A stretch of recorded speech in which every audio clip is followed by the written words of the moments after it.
February 8, 2021, Land Use and Transportation Committee of the San Francisco Board of Supervisors.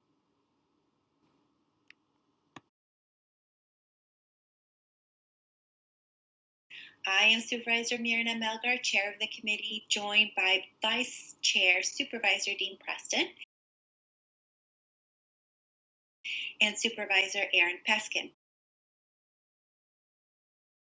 Supervisor Matt Haney, sponsor, describes the hearing's purpose. The purpose of this hearing is first and foremost in response to the longstanding demand from current and former residents that their concerns for their own health and safety be heard and that they receive answers and a guarantee of a clean and safe environment where they live. As a city, we have a responsibility to protect our residents. Radiological objects continue to be discovered very close to homes that were not expected to exist, raising questions about how much we really know about the extent of contamination and their impact on residents. Julie Pettijohn with the California Department of Toxic Substances. Julie Pettijohn. My name is Julie Pettijohn. I'm the branch chief for the Berkeley Site Mitigation and Restoration Program at DTSC.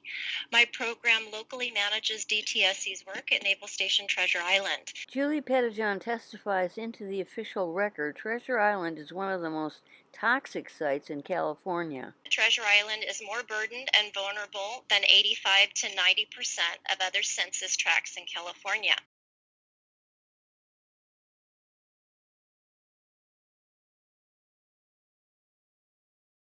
Who owns Treasure Island today? Madam Chair, who owns this land now? Hey, this is Robert Beck with Treasure Island Development Authority. Robert Beck, Director, TIDA. 70% of the former naval station has been transferred to the city. The residential area on Treasure Island is one of the areas where the Navy has not completed their environmental cleanup work and has not yet transferred to the city.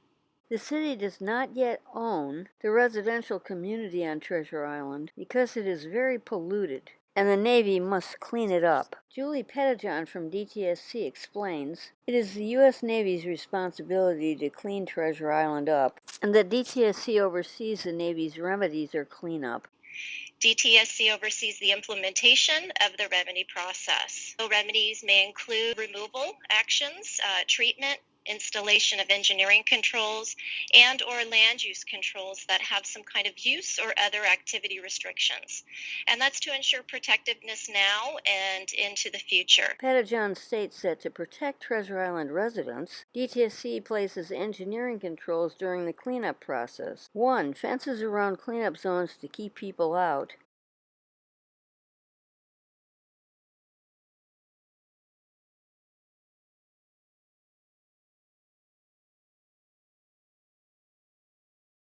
However, high winds blow holes in tarps on fences. 2. Signs on fences warning about radiation and chemicals.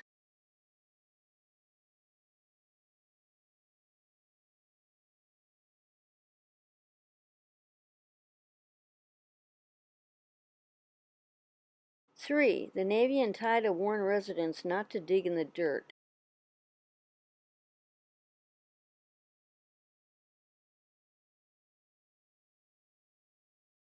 We understand that there may be testimony later about health concerns of residents. When DTSC is made aware of these health concerns, we look at what's going on with the project at the time and place and ensure that the project is being managed appropriately. So following the work plans that were approved, ensuring that controls are in place, we usually go out to investigate ourselves. We do facilitate communications with people who have health concerns and connect them with resources to help them. So for example, the California Department of Public Health, Environmental Health Investigation Branch, physicians, San Francisco Department of Public Health, and at times UCSF's Occupational and Environmental Medical Program. The next presentation was given by Anthony Chu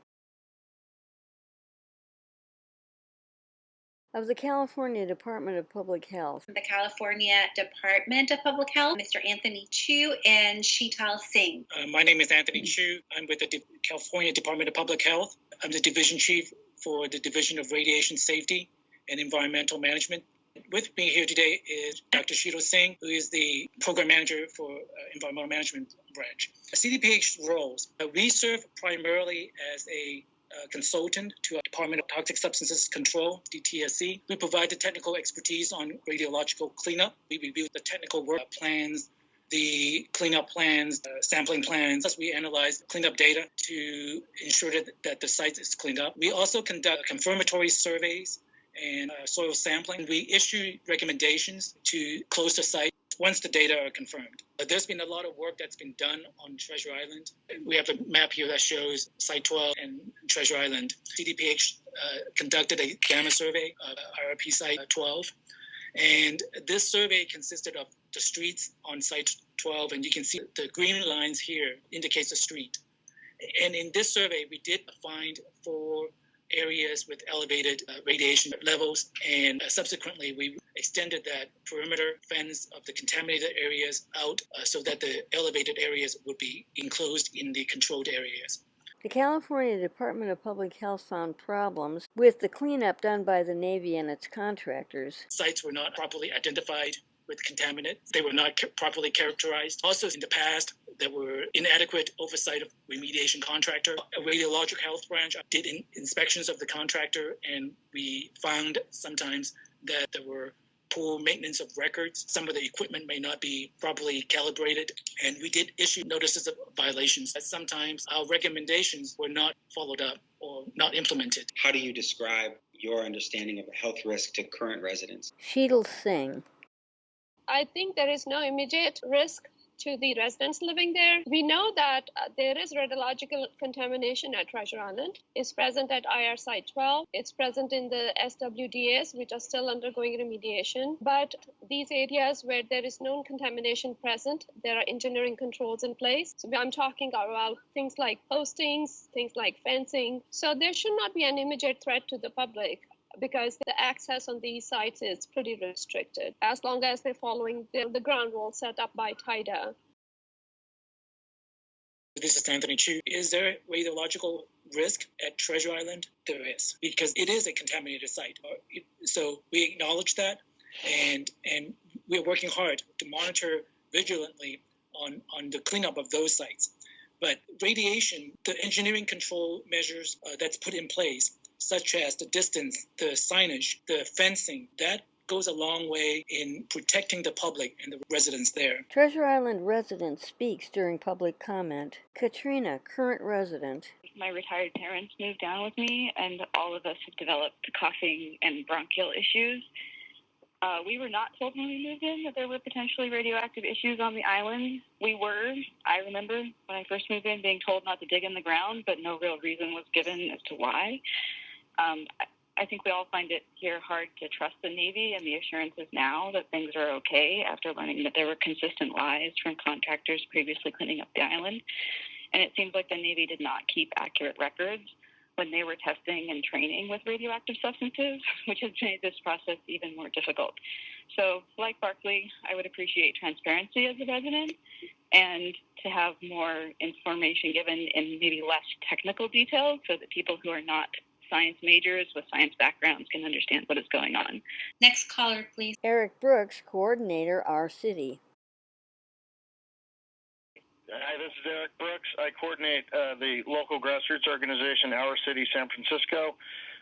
We helped coordinate getting this hearing together. I want to just crystallize what we've just witnessed to some really simple things that are pretty shocking, and that is that we had agency representatives stand up in front of us and say that the public will be protected by fences with warning signs on them and sidewalks. Dust does not respect fences. Water does not respect fences. And toxins move through dust and water. I don't know about you guys, but when I was a kid, I ignored signs and I climbed fences. So the idea that fences are going to protect children is ludicrous, or anyone else. And the idea that sidewalks are going to protect people, I mean, have these people actually walked around in San Francisco and seen some of our sidewalks? And are they aware that sidewalks regularly get torn up and worked on so that you can do things underneath the sidewalks? This is just crazy that these agencies are telling us these things. And this gets to the point of, what if we were to get the federal government to redesignate this site so that the EPA was working on it. Not that I love the EPA, but at least we would not have DTSC, an agency that was caught back in the 2000s, openly colluding with the Navy over emails to cover up the radioactive contamination on the island. At least we would not have an agency like that taking point on this investigation that needs to happen. Video edits and voiceover by Carol Harvey.